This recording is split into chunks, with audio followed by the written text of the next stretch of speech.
sorry online registration အကြောင်းပြောပြမလို့အခု online registration ကပညာပေးကာလကိုပြီးသွားပြီအခုအရေးယူတော့မဲ့ကာလရောက်နေပြီအဲ့တော့ online registration တင်ပါလို့ကျွန်တော်အရင်တော့ကလည်းပြောခဲ့တယ်အခုလည်းကျွန်တော်ထပ်ပြောမယ်တင်ပါ online registration တင်တဲ့နေရာမှာအခုအရင်တော့ကတော့ပညာပေးကာလမှာလွယ်ကူကူလေးပေးခဲ့ပြင်မဲ့လို့အခုကာလမှာလွယ်ကူကူမပေးတော့ဘူးဥပမာ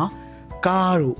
ရွှေဆိုင်တွေတို့ online ပေါ်မှာရောင်းချနေတာရောင်းချခွင့်မပေးတော့ဘူးเนาะ online license လျှောက်ထားရင်လည်းဒီရွှေတို့ကားတို့ online license ချမပေးတော့ဝင်ကြီးဌာနမှတ်ချက်ကြီးနဲ့တန်းတောင်းမှကြာလာတာ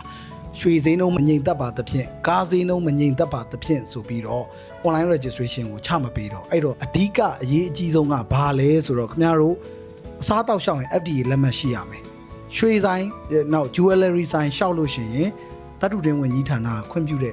မိတ်နေ license တွေရှိရမယ်အဲ့ဒါတွေနဲ့ရှောက်လို့ရှိရင် online registration ရှောက်လို့ရလိမ့်မယ်အဲ့တော့အရေးယူရင်ထောင်ကျနိုင်တယ်ငွေတန်လဲကျနိုင်တယ်ဒီတော့ခင်ဗျားတို့ online registration ကိုခင်ဗျားတို့ရှောက်ပါကိုယ်တိုင်ရှောက်တတ်ရင်ရှောက်ပါကုန်ကြစိတ်သက်သာလိမ့်မယ်ရှောက်တတ်တဲ့လူပွဲစားကို app ပြီးရှောက်ရင်လည်းရှောက်ပါဒီမှာလာရှောက်ရင်လည်းရှောက်ပါကုန်ကြစိတ်မများပါဘူးအဲ့တော့ကိုယ့်ရဲ့အခွင့်အရေးဖြစ်တဲ့ online ပေါ်မှာလွတ်လပ်စွာရောင်းချပိုင်ခွင့်ရအောင် online registration တင်ရမယ်လို့ကျွန်တော်ပြောချင်ပါတယ်ကျေးဇူးတင်ပါတယ်เนาะ